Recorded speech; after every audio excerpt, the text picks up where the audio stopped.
nasubo na naman po ako.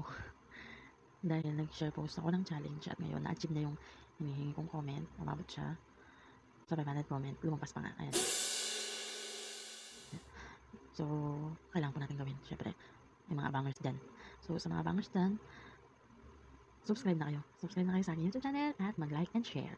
Para naman sulit yung ginagawa ko, diba? Diba? Ito po, ready na yung ating makeup. Yan. Mukha na tayong puyat, walang tulog. Pero hindi tayo mukhang walang kain kasi bilog na ng ating mukha. Yan. Gawin na lang natin. Bibigyan na lang po yung kaya ko. Sana mag-enjoy kayo. Sorry, nakakaya to. Putik. Ayan, sige, go lang. Basta mag-enjoy kayo. Pero syempre, dapat mag-subscribe kayo. So, eto na po.